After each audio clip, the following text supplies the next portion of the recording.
Hello, welcome to 24 విశ్వవిద్యాలయం.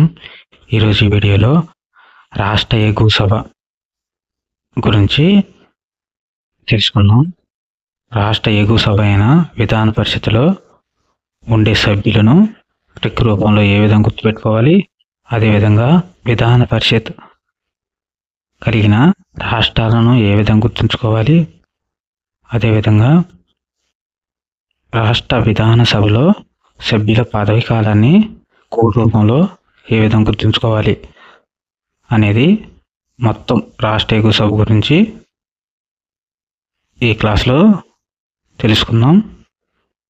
ఈ వీడియోతో చాలా సింపుల్గా రాష్ట్ర ఎగువ సభకు సంబంధించిన అన్నిటినీ గుర్తుపెట్టుకోవచ్చును.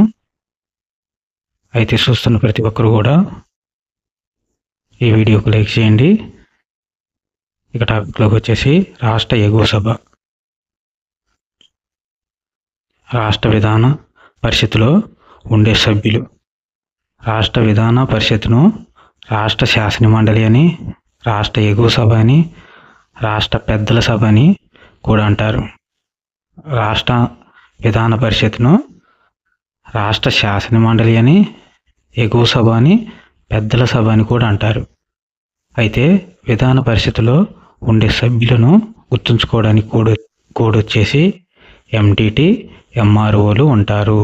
ఎండిటి ఎంఆర్ఓ ఈ కోడ్ను గుర్తుంచుకునే విధానం ఎండిటి ఎంఆర్ఓలు రాష్ట్ర విధాన పరిషత్తులో ఉంటారు అని గుర్తుంచుకోవాలి. కోడ్ ఎండిటి ఎంఆర్ఓ. ఇక్కడ ఎం అంటే ఎంపీ టీసీలసే ఎన్నుకోబడిన ఎమ్మెల్సీలు, డి అంటే డిగ్రీ అంటే పట్టభద్రులసే ఎన్నుకోబడిన ఎమ్మెల్సీలు, టీ అంటే టీచర్లసే ఎన్నుకోబడిన ఎమ్మెల్సీలు, ఆర్ఓ ఆర్ అంటే రా, ఓ అంటే సున్నా రంగాలు, ఆర్ఓ అంటే రంగాలు.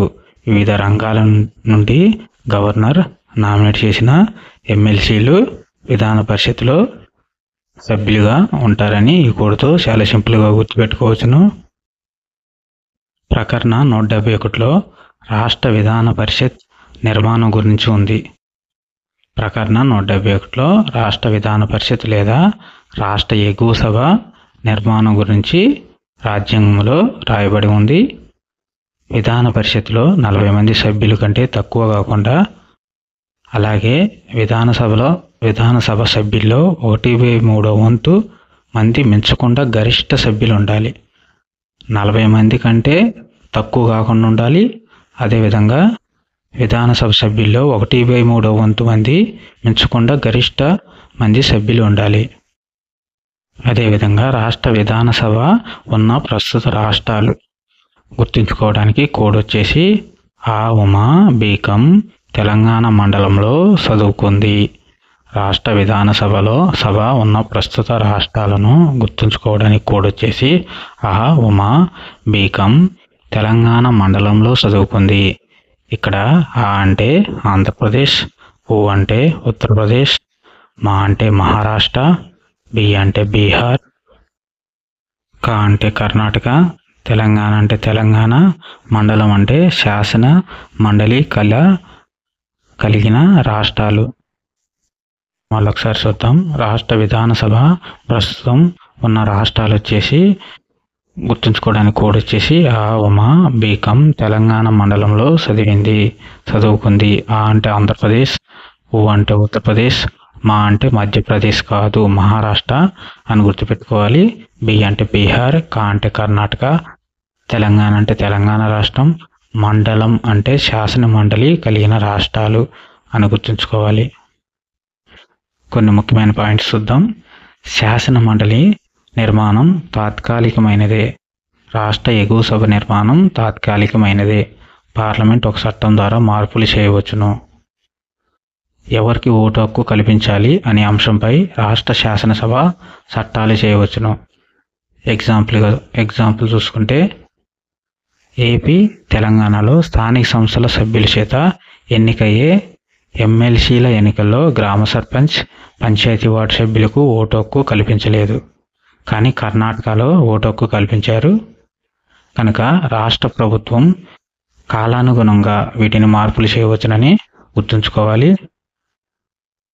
ఇక్కడ గుర్తుంచుకోవాల్సిన నోట్ వచ్చేసి శాసన మండలి ఎన్నికల్లో ఎలాంటి రిజర్వేషన్ వర్తించవు. పదవి కాలం వచ్చేసి విధానసభ సభ్యుల పదవి కాలం వచ్చేసి విధాన పరిషత్ శాసిత సభ కేంద్రంలో వలె ఉంటుంది. దీన్ని రద్దు చేయడం కుదరదు, కానీ అబాలి చేయవచ్చు. సభ్యులు 6 సంవత్సరాల కాల వ్యవధికి ఎన్నుకుంటారు. ప్రతి 2 సంవత్సరాలకు 1/3 వంతు సభ్యులు పదవి విరమణ చేస్తారు. విధాన పరిషత్తు రద్దు చేయడం కుదరదు, ఇది శాసిత సభ, కానీ అబాలి చేయవచ్చును. సభ్యుల పదవి కాలం వచ్చేసి 6 సంవత్సరాలు ఉంటుంది. ప్రతి 2 సంవత్సరాలకు ఒకసారి 1/3 వంతు మంది సభ్యులు పదవి విరమణ చేస్తారు. తర్వాత ఎన్నికలు జరుగుతాయి. విధాన పరిషత్ సభ్యుల అర్హతలు వచ్చేసి విధాన పరిషత్కు పోటీ చేసే వారికి ఈ కింది అర్హతలు ఉండాలి. విధాన పరిషత్తులో సభ్యత్వానికి పోటీ చేయడానికి కింది అర్హతలు ఉండాలి. భారత పౌరుడై ఉండాలి. 30 సంవత్సరాల కంటే తక్కువ వయసు ఉండరాదు. 30 సంవత్సరాల కంటే తక్కువ వయసు ఉండరాదు. నేరారోపణ రుజువై ఉండరాదు. మరియు పార్లమెంట్ నిర్ణయించిన ఇతర అర్హతలు కలిగి ఉండాలి. తర్వాత రాష్ట్ర విధాన పరిషత్తు సభ్యుల అర్హత వయసును గుర్తుంచుకోవడానికి కోడ్ వచ్చేసి కుటుంబంలో తండ్రికి 35 సంవత్సరాలు. ఒక కుటుంబం ఉంది, ఆ కుటుంబంలో తండ్రికి వచ్చేసి 35 సంవత్సరాలు. పెద్దవాడికి వచ్చేసి కుటుంబంలో పెద్ద కొడుకు, పెద్దవాడికి వచ్చేసి 30 సంవత్సరాలు. దిగువాడికి వచ్చేసి రెండో కొడుకు 25 సంవత్సరాలు. చిన్నవాడికి వచ్చేసి 21 సంవత్సరాలు. మళ్ళీ ఒకసారి చూద్దాం. ఒక కుటుంబం ఉంది, ఆ కుటుంబంలో తండ్రికి 35 సంవత్సరాలు, పెద్దవాడికి 30 సంవత్సరాలు, దిగువాడికి 25 సంవత్సరాలు, చిన్నవాడికి 21 సంవత్సరాలు. రాష్ట్ర విధాన పరిషత్ అనేది ఎగువ సభ కాబట్టి రాష్ట్రంలో పెద్ద సభ కాబట్టి, పెద్దల సభ కాబట్టి, పెద్దవాడికి 30 సంవత్సరాలు కాబట్టి రాష్ట్ర విధాన పరిషత్తులో సభ్యులు అర్హత వయసు వచ్చేసి 30 సంవత్సరాలు అని గుర్తుపెట్టుకోవాలి. ఈ కోడ్ వచ్చేసి మొత్తం 41 రాజ్యాంగబద్ధ పదవుల అర్హత వయసులను తెలియజేస్తుంది. ఈ కోడ్ మీద ఒక వీడియో చేసి ఆల్రెడీ అప్లోడ్ చేయడం జరిగింది. చూడని వారు ఈ వీడియో తప్పనిసరిగా చూడండి. ఈ వీడియో యొక్క లింక్ కామెంట్ బాక్స్లో పోస్ట్ చేస్తాను. అక్కడి నుంచి డైరెక్ట్గా వెళ్ళి ఈ వీడియోను చూడవచ్చును. ఈ వీడియో నచ్చితే లైక్ చేయండి, షేర్ చేయండి. మరిన్ని polity, Indian history, Indian geography, street maths, AP history, Telangana history, Telangana movement tricks and course కోసం మా ఛానల్ ప్లేలిస్ట్లో చూడండి.